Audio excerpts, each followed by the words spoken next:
오늘도 빨간 버스를 타요. 난 경기도에 살아요. 늘 금방 갈 수 있다 말하지만 썩 가깝지는 않아요. 그만큼 좋아서요. 당연히. Bismillahirrahmanirrahim.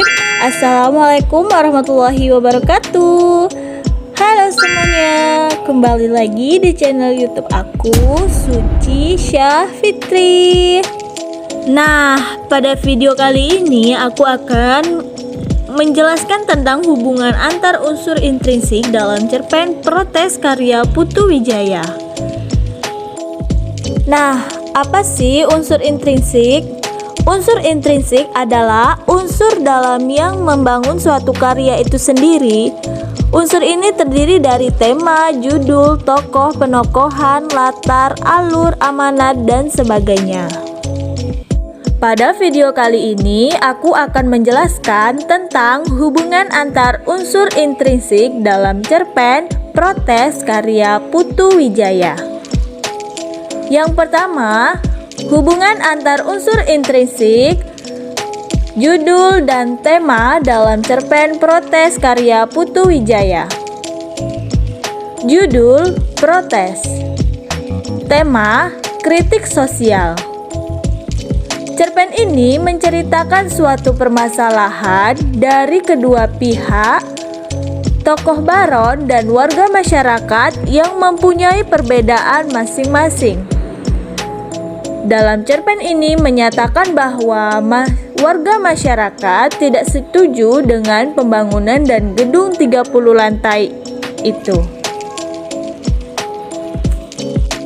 Mengapa warga tidak setuju? Menurut mereka bahwa jika pembangunan gedung itu dibangun di tanah masyarakat, mereka tidak akan mendapatkan pekerjaannya. Padahal dalam tokoh baron ini ingin membuat lapangan pekerjaan di gedung itu. Dan pasti gaji yang kerja di sini bakal meningkat dari sebelumnya dan akan mendapatkan pekerjaan yang lebih modern. Menurut saya, judul dan tema saling berhubungan, di mana dengan judul Protes dan isi temanya terdapat tokoh warga masyarakat yang protes karena pembangunan gedung itu. Yang kedua, hubungan antar unsur intrinsik, tokoh, penokohan, alur. Tokoh, ada 4 tokoh dalam cerpen Protes. Yang pertama, Baron, Pak Ahmad, Bu Ahmad, dan Pak Agus. Penokohan, tokoh baron menggambarkan tokoh yang berjiwa sosial, peduli terhadap warga, orang kaya sebagai wakil rakyat, dan seorang doktor California. Tokoh Pak Ahmad, seorang penyambung lidah warga yang diutus warga untuk menyampaikan protes. Tokoh Bu Ahmad atau istri Pak Ahmad menggambarkan tidak mau menerima keputusan dari baron. Tokoh Pak Agus, seorang pengedar surat, dan dia tidak ditemukan karakter atau watak dari Pak Agus. Alur. Alur dalam cerita ini ada 3. Yang pertama, alur perkenalan. Bahwa ada seorang tokoh dalam cerita cerpen ini yang dikenal dengan sebagai orang kaya dan akan berkeinginan membangun kompleks pemukiman menjadi area perdagangan modern. Yang kedua, alur menuju konflik, berbeda pendapat. Yang ketiga, alur ketenangan, munculnya suatu permasalahan yang berawal dari tokoh baron. Mengapa saling berhubungan? Karena dari alur cerita kita akan tahu watak tokoh itu bagaimana, seperti yang sudah saya jelaskan sebelumnya. Yang ketiga, hubungan antar unsur, penokohan, dan latar. Penokohan seperti yang sudah saya jelaskan di sebelumnya.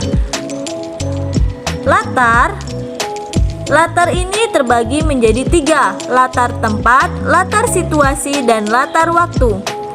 Latar tempat di rumah Pak Baron, di mana tokoh Pak Ahmad yang sengaja diundang oleh Pak Baron untuk makan malam bersama. Yang kedua, latar situasi ditunjukkan pada tokoh Pak Ahmad dan Pak Baron yang sedang makan malam. Latar ketiga, latar waktu, yaitu waktunya malam.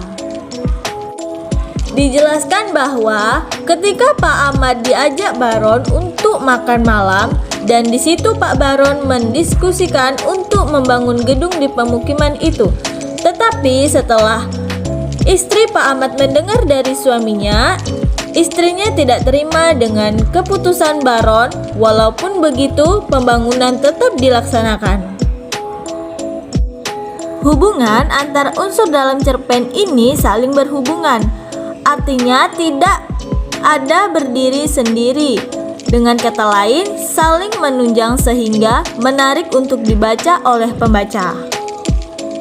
Selanjutnya yaitu kelogisan cerpen. Menurut saya logis, karena pada kehidupan sekarang jika ada pemerintah atau orang yang ingin membeli tanah di tempat warga, pastinya warga masyarakat protes terhadap pemerintah itu. Karena yaitu tadi, tidak semuanya menerima dengan adanya pembangunan sebesar itu.